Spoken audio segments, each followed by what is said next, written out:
అయోధ్య రాముల వారిని తలుచుకోకుండా ఉండలేము. అలాగే అయోధ్య పూజా సామాగ్రి కూడా వాడకుండా ఉండలేము. అయోధ్య పూజా సామాగ్రి వాడండి, మీ పూజని పరిపూర్ణం చేసుకోండి. డీలర్షిప్, డిస్ట్రిబ్యూషన్, హోల్సేల్ కై సంప్రదించవలసిన నంబర్లు. రైట్, 5 ఎకరాల 10 ఎకరాల రైతు భరోసా కటాఫ్ పై కేబినెట్ సబ్ కమిటీ భేటీలో చర్చ.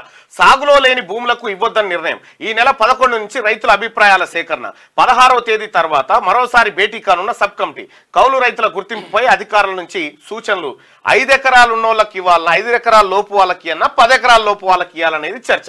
రైతు భరోసా కటాఫ్ పై కేబినెట్ సబ్ కమిటీ భేటీలో ప్రధానంగా చర్చ జరిగింది. స్కీమ్ విధి విధానాల రూపకల్పన కోసం ప్రభుత్వం ఏర్పాటు చేసిన cabinet sub committee deputy CM Bhatti Vikramarka అధ్యక్షతన సెక్రటేరియట్ లో శుక్రవారం భేటీ అయింది. ఈ సమావేశంలో సబ్ కమిటీ సభ్యులు వ్యవసాయ శాఖ మంత్రి తుమ్మల నాగేశ్వరరావు, ఐటీ మంత్రి దుద్దిల శ్రీధర్ బాబు, రెవెన్యూ మంత్రి పొంగులేటి శ్రీనివాసరెడ్డి పాల్గొన్నారు.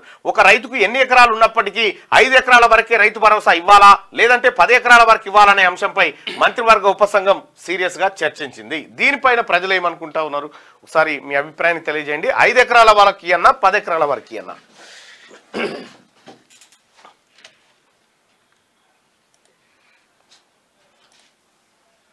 రైతు భరోసా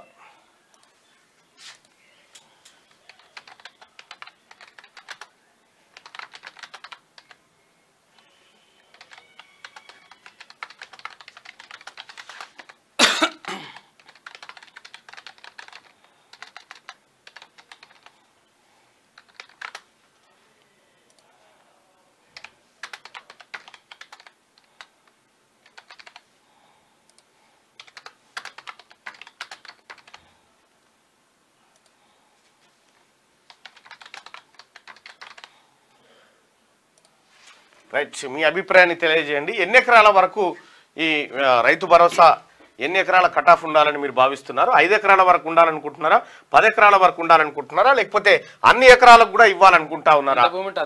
ఎంత భూమి ఉంటే అంత ఇవ్వాలనుకుంటున్నారా? మీ అభిప్రాయాన్ని తెలియజేయండి. ఇక అలాగే మార్నింగ్ న్యూస్ చూస్తున్నటువంటి మిత్రులారా, ఈ లైక్ బటన్ క్లిక్ చేయండి. రైతు భరోసా ఎన్ని ఎకరాల కటాఫ్ ఉండాలని మీరు భావిస్తున్నారు? ఎస్, 5 ఎకరాల వరకు ఉంటే పర్వాలేదు అని చెప్పి 77% మంది ప్రజలు అభిప్రాయపడుతుంటే, 10 ఎకరాల వరకు ఉండాలని చెప్పి 20% మంది, అన్ని ఎకరాలకు ఉండాలని చెప్పి 3% మంది అభిప్రాయపడతా ఉన్నారు. దయచేసి మార్నింగ్ న్యూస్ చూస్తున్న మిత్రులారా, లైక్ బటన్ క్లిక్ చేయండి, అలాగే షేర్ చేయండి.